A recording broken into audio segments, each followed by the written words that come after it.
Este é o Giro Distrital. Aqui você fica por dentro dos principais acontecimentos da esfera política de Brasília. Nesta edição, socorro ao BRB.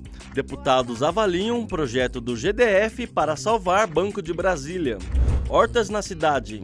Audiência pública na CLDF discute fortalecimento da agricultura urbana. Voto feminino. Mulheres são maioria entre eleitores, mas só uma minoria consegue se eleger. Rota da Fé. Projeto de lei quer criar circuito de turismo religioso no DF. E claro, também vamos destacar o que foi notícia na Câmara Legislativa na última semana de fevereiro. As operações envolvendo o BRB e o Banco Master voltaram a pautar discursos no plenário da Câmara Legislativa ao longo da última semana. Na sessão ordinária do dia 24, o projeto do GDF que autoriza o uso de imóveis públicos como garantia para capitalizar o Banco de Brasília foi alvo de críticas de deputados de oposição e da base governista. Não há condição dessa casa aprovar esse projeto, porque a grande realidade é quanto o banco deve. Alguém pode responder? Quanto vão pegar de empréstimo no fundo garantidor? Alguém sabe responder?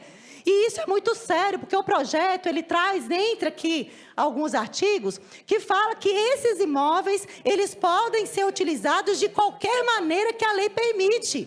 E aí realmente é um cheque em branco. Então, da primeira vez, de boa fé, nós acreditamos e votamos no projeto que o governo trouxe para essa casa. Agora, eu quero sugerir a todos os deputados que, com a mesma boa fé, nós não votemos esse projeto.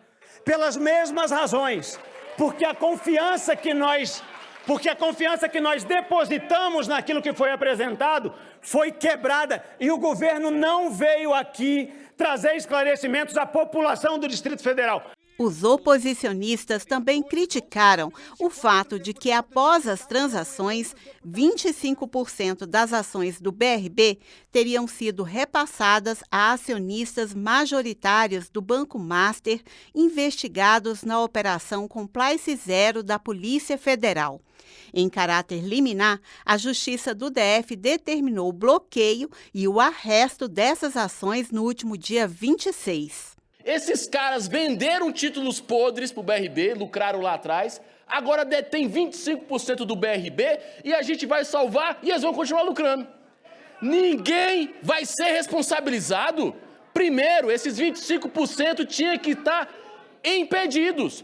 Tinha que impedir 25%, esses caras que detêm 25% das ações do BRB, tinha que ser impedidos, tinha que ser retirados do banco. Na mesma sessão, o deputado Eduardo Pedrosa cobrou do GDF a contratação de monitores educacionais capacitados para trabalhar com alunos com necessidades especiais, como autistas e pessoas com síndrome de Down. Para o parlamentar, a medida é necessária para garantir a devida inclusão desse público ao sistema de ensino. Na sessão ordinária do dia 25, o líder do bloco União Democrática, deputado Rogério Morro da Cruz, anunciou voto contrário ao projeto do GDF que propõe usar imóveis públicos como garantia de um empréstimo pelo BRB. Fomos sim enganados. E chega a hora, como bem destacou Vossa Excelência, apresentando uma lista de imóveis pertencentes ao povo com a intenção de cobrir um rombo que o próprio povo não causou, é algo inaceitável, presidente. Já o deputado Jorge Viana cobrou a aprovação de um projeto de sua autoria que regulamenta o repasse dos valores do Incentivo Financeiro Adicional, o IFA, para agentes de vigilância ambiental em saúde e agentes comunitários de saúde. Esse IFA, então, ele vem para poder ajudar a complementar essa renda, só que nunca foi repassado para esses trabalhadores aqui em Brasília. No resto do Brasil, sempre é passado. Eu não estou criando despesa para o Estado, eu não estou obrigando o governo a pagar. Nós só estamos colocando a norma dizendo assim, ó, esse dinheiro é deles, então tem que ser repassado para eles. A última semana de fevereiro também foi marcada por solenidades no plenário.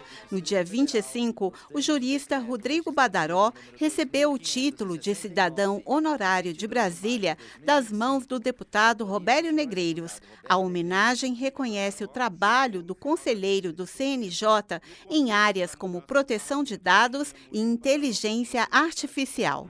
No dia 26, mais um título de cidadão honorário foi entregue no plenário. Desta vez ao líder comunitário Viridiano Custódio de Brito, símbolo da luta por moradia no DF. Autor da homenagem, o deputado Gabriel Magno destacou a trajetória de vida de Viridiano, dedicada às conquistas sociais. A negociação bilionária entre o Banco de Brasília e o Banco Master, alvo de investigação por indícios de fraude, esteve no centro dos debates na Câmara Legislativa, tanto no plenário quanto em reuniões fechadas. Ao longo da semana, os deputados distritais avaliaram as propostas do governo para reforçar o capital do BRB. O primeiro projeto do GDF foi enviado à CLDF no último dia 20, mas não chegou a ser debatido pelos parlamentares. Isso porque uma segunda proposta chegou no dia 24, exatamente no momento em que os distritais se reuniam para avaliar a primeira versão. O novo texto autoriza o BRB a tomar empréstimo de até 6,6 bilhões de reais junto ao Fundo Garantidor de Crédito ou a outros bancos. O projeto ainda permite adotar medidas para reforçar o patrimônio e o capital do BRB. Isso seria possível por meio da transferência e da venda de bens públicos. Os recursos ainda seriam destinados ao caixa do BRB. A proposta também possibilita o repasse direto de valores do Tesouro do DF para o banco. Na versão original, o projeto previa a transferência de 12 imóveis de diferentes regiões do DF. Esse número foi reduzido para 9 imóveis, na proposta atual. Os terrenos retirados do projeto incluem o Parque do Guará e uma área no Lago Sul. Por outro lado, o novo texto mantém a sede da nova CAP entre as garantias do empréstimo. Na reunião do dia 24, ficou decidido que os deputados vão se reunir com o presidente do BRB, Nelson Antônio de Souza, no dia 2 de março. Os parlamentares querem informações sobre o valor real da operação entre o Banco Público e o Master. Também querem explicações sobre os valores de cada um dos lotes e se essas garantias vão ser suficientes para superar possíveis prejuízos do Banco de Brasília. Deputados da oposição consideram que a nova proposta do GDF não traz mudanças significativas em relação ao primeiro texto apresentado. O projeto é muito ruim. O projeto é um projeto que a gente vai voltar aqui no escuro. A gente não sabe a situação exata do tamanho desse rombo. A gente não sabe como está a apuração da Polícia Federal. A gente não sabe como está, inclusive, a própria auditoria que o próprio banco está fazendo.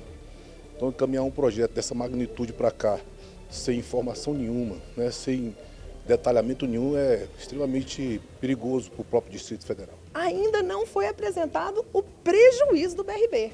Qual é o prejuízo do BRB? Eu pergunto, você sabe qual é o prejuízo do BRB? Ninguém sabe. Se é 5 bilhões, se é 6 bilhões, se é 10 bilhões, ou 12 bilhões, ou 16 bilhões. A questão do BRB e do Banco Master, e que os criminosos que dilapidaram o patrimônio público e que agora querem pegar parte desse patrimônio para cobrir um buraco, que não fomos nós, a sociedade, que protagonizou isso, né? Tanto quem fez tem que ser punido. E quem é o controlador-chefe do banco? O governador do Distrito Federal. Portanto, ele tem que responder pelo que ele fez. Segundo o líder do governo, o projeto será discutido exaustivamente na Câmara. O mais assertivo no momento é isso. O presidente chegar e dizer assim, realmente o que está acontecendo, como é que vai ser. Então, e os deputados vão debruçar sobre o projeto e realmente fazer o melhor possível. O que nós precisamos é salvar o nosso banco, é os 4.500 empregos que nós temos aqui, é não deixar federalizar o banco, é não deixar que o banco, que é um patrimônio do povo do Distrito Federal, que é um patrimônio da população, não, o BRB é um banco lucrativo, é um banco que tem liquidez, é um banco que tem folhas de pagamento, é um banco que fomenta o social no Distrito Federal. É isso que nós temos que fazer, pensar no BRB. Quem errou, quem levou o banco a esse estado, que pague, que a Polícia Federal está investigando muito profundo e que todos aqueles que contribuíram dolosamente para que o banco chegue nesse resultado, que vá e responda nas barbas da justiça. O projeto vai tramitar em regime de urgência por solicitação do governador Ibanez Rocha. Assim, a Câmara terá 45 dias para votar a proposta. O PL será analisado pelas comissões de Assuntos Fundiários, de Economia, Orçamento e Finanças e de Constituição e Justiça.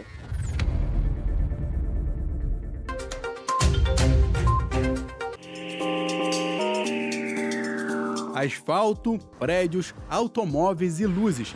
Esses são alguns indicadores do desenvolvimento urbano. Mas isso não significa que elementos do campo não façam parte dos cenários das cidades. Existe horta mesmo nas metrópoles. Em Brasília, há um movimento forte da agricultura urbana, mas muito da produção parte de iniciativas individuais, sem tanto apoio institucional. Essa realidade motivou a realização de uma audiência pública na Câmara Legislativa. O evento aconteceu na manhã do dia 26 de fevereiro, no plenário da Casa, e foi uma iniciativa da deputada distrital doutora Jane.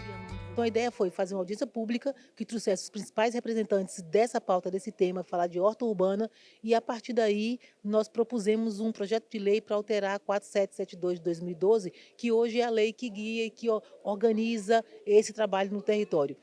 E não foi só nós que propusemos, o mais interessante foi o coletivo se organizou, fez um apanhado de necessidades e nós compilamos tudo isso e aí trouxemos um projeto de lei que agora vai estar disponível para que eles possam ainda contribuir com o que já foi elaborado, dizer é isso mesmo que nós estávamos precisando, é isso que nós queremos. A audiência pública reuniu autoridades, pesquisadores e produtores da agricultura urbana no DF. Entre eles, representantes do Ministério do Desenvolvimento Agrário, da Secretaria de Agricultura, da Emater, da ADASA e da Universidade de Brasília.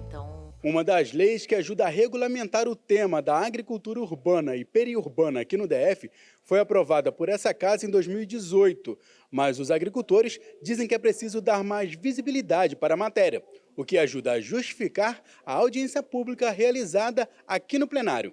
Essa lei foi criada já há quase 10 anos, mas, entretanto, ela não é conhecida e também ela recebe poucos incentivos, poucos insumos, né?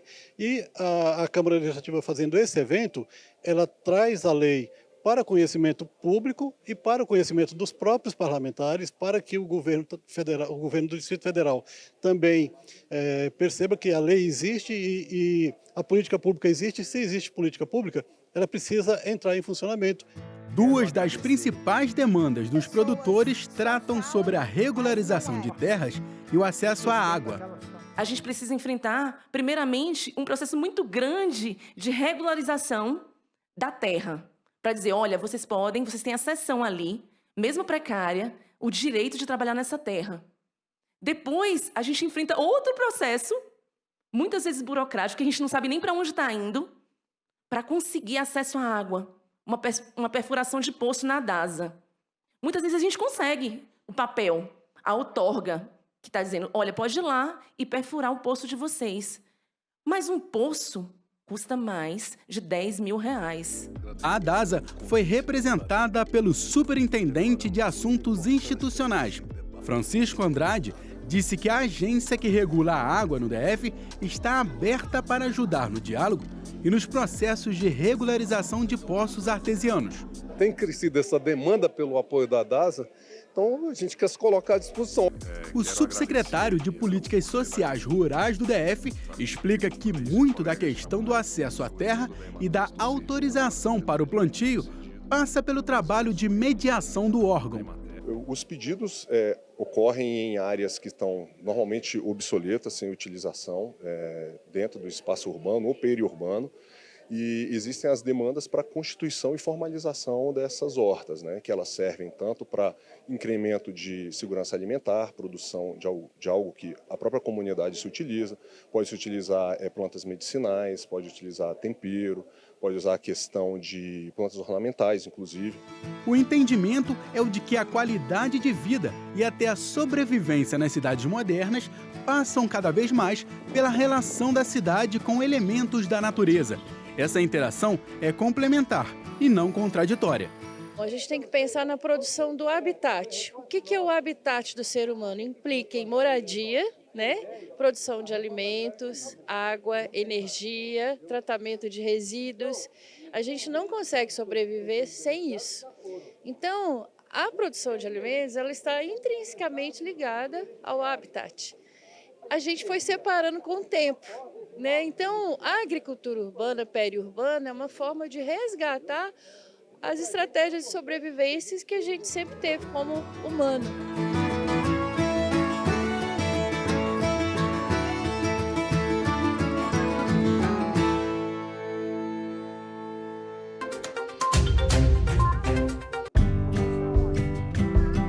Esta é a Dona Júlia. Em 2026, ela vai completar 94 anos. Nasceu em 1932, o mesmo ano em que as mulheres conquistaram o direito ao voto no Brasil. A partir dali, passaram a votar nas eleições e também puderam se candidatar a cargos políticos. Nesta semana, o voto feminino completou seus 94 anos. Uma história que caminha junto com a de Dona Júlia, que votou pela primeira vez em 1950 e até hoje faz questão de participar de cada eleição. Quando eu fiz 18 anos, papai levou para votar no Eduardo Gomes, lá em Paraíba do Sul. Eu tenho mais de 90 anos, até hoje eu participo das eleições. Eu acho muito importante a pessoa votar. De lá para cá, algumas questões avançaram, outras nem tanto. As mulheres passaram a ser maioria do eleitorado. Novas conquistas vieram, como a lei de cotas eleitorais e a lei de violência política de gênero. Ainda assim, a representatividade delas nos governos e nos parlamentos continua muito baixa.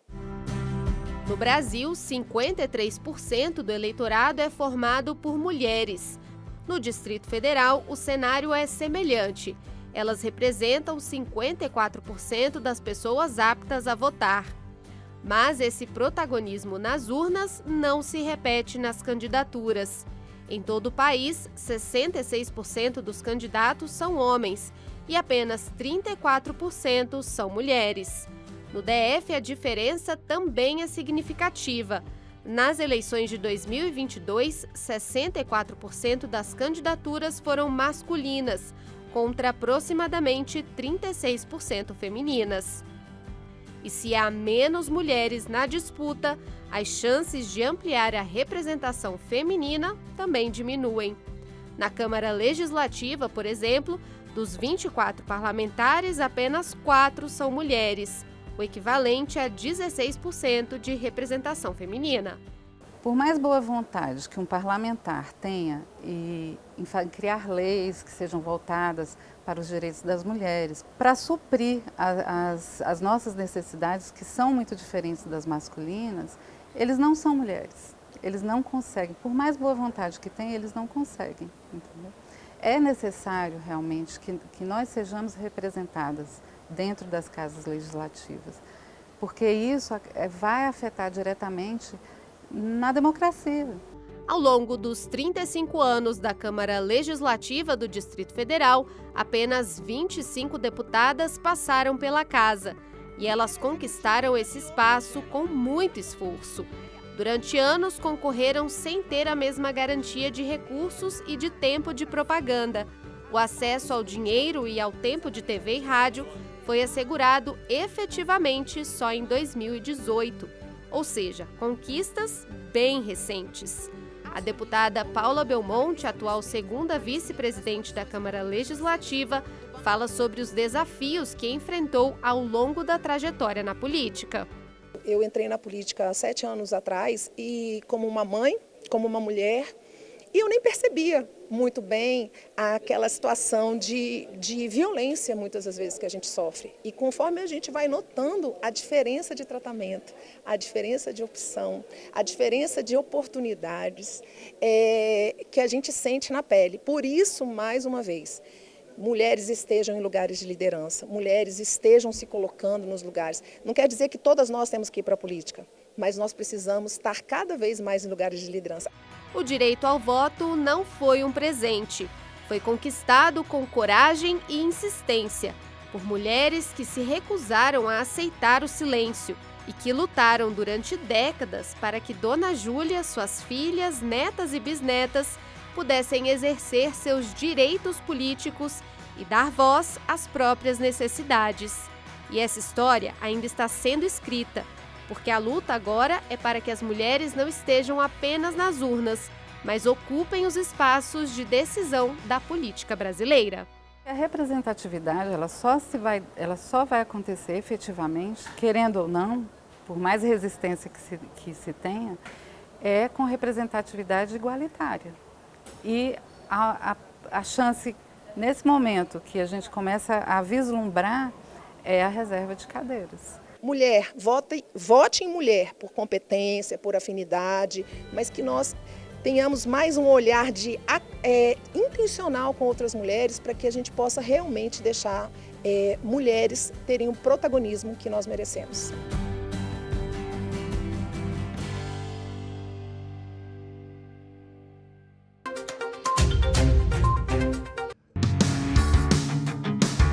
A última linha de defesa da Câmara Legislativa na linha de frente dos mais variados desafios esportivos. No dia 24 de fevereiro, a Polícia Legislativa da CLDF marcou presença na abertura da 8ª edição da Olincesp, as Olimpíadas de Integração da Segurança Pública do Distrito Federal. Até o final de março, o preparo exigido para garantir ordem nas sessões parlamentares será colocado à prova em 14 modalidades, em disputas contra centenas de participantes. Essa competição ela é muito importante nesse aspecto porque ela trabalha a parte emocional dos servidores, a preparação física que todo policial legislativo precisa ter, e isso é importante para nossas atividades, nossas atribuições da Câmara Legislativa.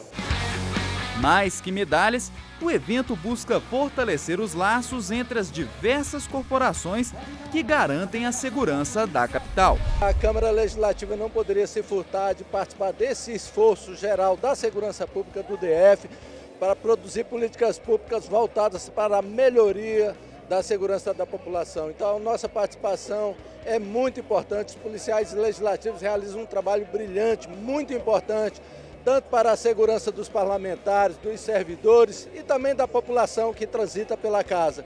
Então, nós temos essas Olimpíadas como um instrumento muito importante de integração de todas as forças de segurança. Maiara faz parte do time de 50 policiais legislativos que trocarão a farda pelo uniforme esportivo.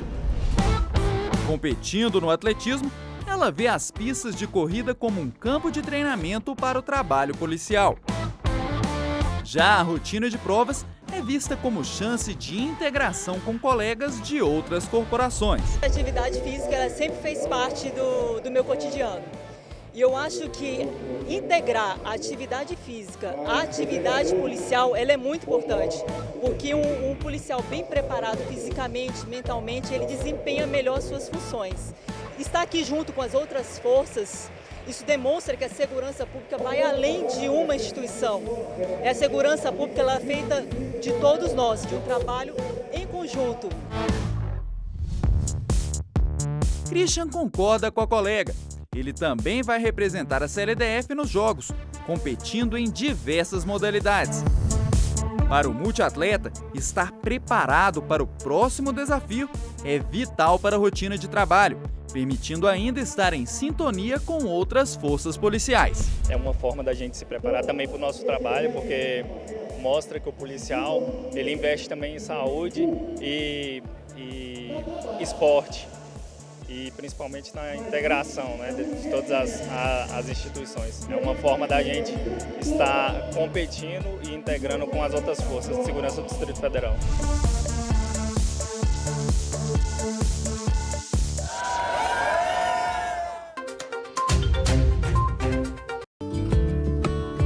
Próxima torre digital no Lago Norte, com acesso pela DF 001. Um santuário chama a atenção de quem passa por ali. Com o nome simbólico de Tabor da Esperança, em referência ao local da transfiguração descrito nos textos evangélicos, o espaço recebe celebrações religiosas e se tornou também destino de devotos e de quem procura paz, silêncio e um momento de contemplação. Venho procurar refúgio e um conforto. Quando eu venho aqui, eu procuro ter um envolvimento, para ter aquela integração geral. Um sentimento assim, de muita paz. A gente sabe que vai ser um ano assim, muito, assim, de muitas coisas que vai acontecer. Eu costumo vir a pé da 209 Norte, é um momento de muita paz que eu sinto.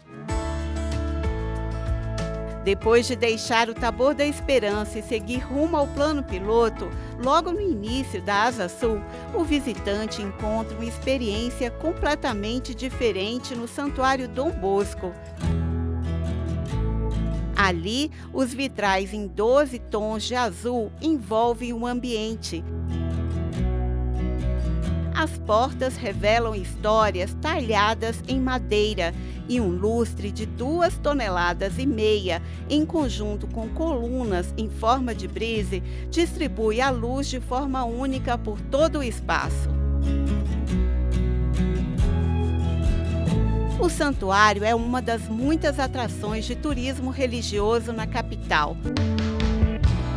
Pontos tradicionais como o Morro da Capelinha, em Planaltina, onde é encenada a Via Sacra, reúnem milhares de fiéis todos os anos. Brasília também guarda espaços históricos, como a Praça do Cruzeiro, palco da primeira missa celebrada na capital em 1957. Na Asa Sul, a igrejinha Nossa Senhora de Fátima desperta a curiosidade pelo formato inusitado, inspirado em um chapéu de freira. Outro destaque é a Catedral Metropolitana, na Esplanada dos Ministérios, com um desenho que simboliza as mãos em prece voltadas para o céu. Completam o roteiro a Ermida Dom Bosco e o Mosteiro São Bento, no Lago Sul, além da Catedral Militar Rainha da Paz, no Eixo Monumental. Para valorizar esses espaços, a Câmara Legislativa propôs a criação da Rota da Fé. O projeto, de autoria do deputado distrital João Cardoso, tem o objetivo de fortalecer e promover o turismo religioso no DF. A proposta apresenta a seleção de 8 pontos representativos que vão integrar um roteiro turístico organizado com o nome de Rota da Fé. Qual o objetivo desse projeto de lei? Fortalecer o turismo religioso aqui no DF, gerar emprego e renda, é claro, com fluxo de visitantes, incentivando a infraestrutura, acessibilidade e segurança. Com isso, nós vamos valorizar o patrimônio cultural e espiritual aqui do Distrito Federal. E os benefícios serão vários, benefícios diretos, como a economia, a cultura, identidade, convivência social e espiritualidade. Para a implementação da rota, o projeto prevê a produção de material informativo, como mapas físicos e digitais, além de sinalização turística nos pontos religiosos. De acordo com a coordenadora da Pastoral do Turismo em Brasília, Maria José Carvalho, a formação de um roteiro integrado pode facilitar a organização das visitas e fortalecer a experiência dos fiéis e turistas. A Rota da Fé, ela traz a oportunidade de organizar, padronizar a experiência, padronizar o percurso, padronizar as visitas, e isso se dá pela qualificação de quem? De profissionais, da comunidade. São 8 pontos a serem integrados. As comunidades, elas vão se integrar, vão conversar e vai criar realmente esse laço dentro da proposta do projeto, que é promover uma experiência de fé. O projeto, que cria o roteiro religioso Rota da Fé do Distrito Federal, deve passar pelo crivo das comissões da Casa antes de seguir para a votação em plenário.